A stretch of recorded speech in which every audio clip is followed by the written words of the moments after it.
ইসরায়েলের ইহুদিরা কিভাবে মুসলমানদেরকে নিধন করছে। এই ইহুদি বান্ধব কিন্তু ওই যে পলাতক সাবেক প্রধানমন্ত্রী শেখ হাসিনা, এই ইহুদিরা এই যে তাদেরকে হত্যা করা হয়েছিল, সেই হত্যার সময় পৃথিবীর মানুষরা বলতো যে জার্মানের নেতা হিটলার কেন, এই নাৎসিরা হিটলার কেন ইহুদিদেরকে হত্যা করেছে। এমনভাবে জার্মানরা ইহুদিদের হত্যা করেছে যে এগুলি বিভৎস। কেমন? গ্যাস চেম্বার বানিয়ে সেখানে গ্যাস চেম্বারে ইহুদিদেরকে নিয়ে ছাদের উপরে দিয়ে নিপিয়াম গ্যাস ছেড়ে দিয়েছে এবং মানুষ সেখানে দমবদ্ধ হয়ে মারা গেছে।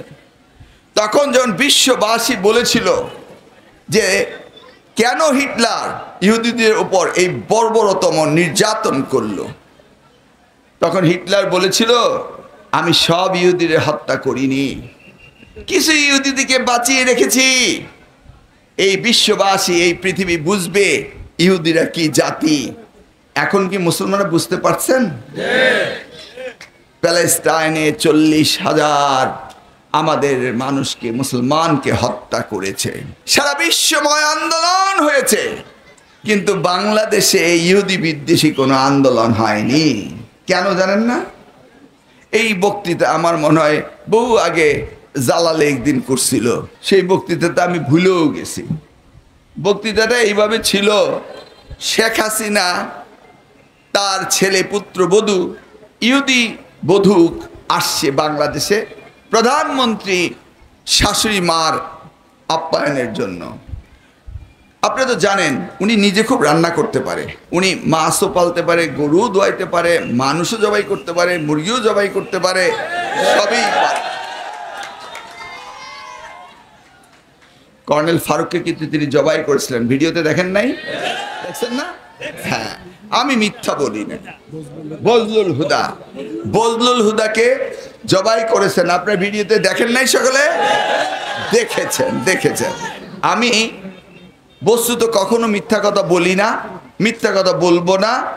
আর উজানির পবিত্র মাটিতে তো মিথ্যা কথা বলার দরকার নাই। আমি জানি আপনারা আমার ভালোবাসেন এবং এই ভালোবাসা আমি পেয়ে আসছি, এটা আল্লাহর রহমত, আমার কোনো গুণের কারণে না।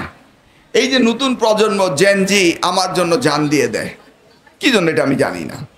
তো এই ইহুদিকে বাঁচায় রাখছিল হিটলার প্রমাণ করতে যে ইহুদিরা কত বাজে জাতি। এটা প্রমাণ হয়েছে তো। এই কর্নেল রশিদ বলেছিল সবগুলিকে শেষ করেছি, দুইটাকে বাঁচিয়ে রেখেছি। তোমরা বাঙালি বাংলাদেশিরা বুঝবে আমি কেন এত বড় কাজটি করেছিলাম। আজকে প্রমাণ হয়েছে। হেলিকপ্টার থেকে গুলি করে মানুষ মারে, পত্র পত্রিকায় লেখা হয়েছে 400 কমান্ডো বাহিনী বাংলাদেশে পাঠিয়ে আগস্ট মাসের 27 তারিখে আন্দোলনকে ঠান্ডা করে দিয়ে তারা চলে গিয়েছে। তারা বুকে গুলি করেছে, তারা পিঠে গুলি করেছে, শত শত লাশ তারা ফেলেছে।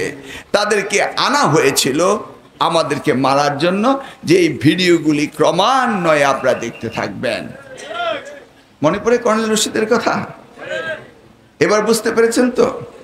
তাহলে এই 15ই আগস্ট আমরা দ্বিতীয় স্বাধীনতা পেয়েছিলাম, কি অস্বীকার করতে পারেন? কর্নেল রশিদ ফারুকরা বজলুল হুদারা আত্মদি দিয়ে আমাদেরকে দ্বিতীয় স্বাধীনতা দিয়ে গিয়েছিল, যায়নি? আমরা কিন্তু রক্ষা করতে পারিনি। পেরেছিলাম আমরা দ্বিতীয় স্বাধীনতা যুদ্ধ, আমরা 15 আগস্ট পেয়েছিলাম, আমরা রক্ষা করতে পারিনি।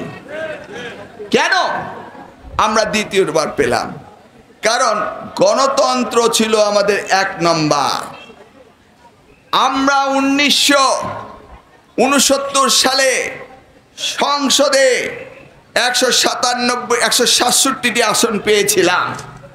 তাহলে আমরা ক্ষমতা যাব, শেখ মুজিবুর রহমান পাকিস্তানের প্রধানমন্ত্রী হবেন।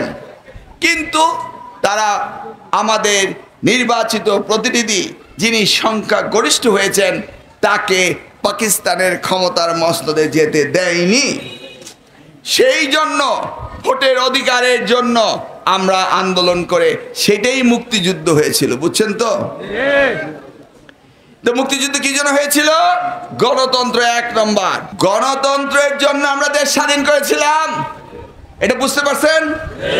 এই জেনারেশন জি যারা হাত তুলছ, তারা আমার কাছে ইতিহাস শুনবা, মোবাইলে ইতিহাস পড়বা এবং জানতে হবে তোমাদেরকে আমি কিন্তু তোমাদের সাথে রাজনীতি করব, এইগুলির সাথে না।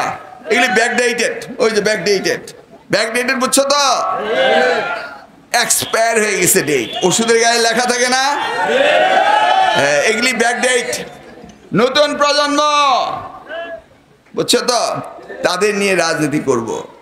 তাহলে গণতন্ত্র থাকলেই ন্যায় বিচার থাকে।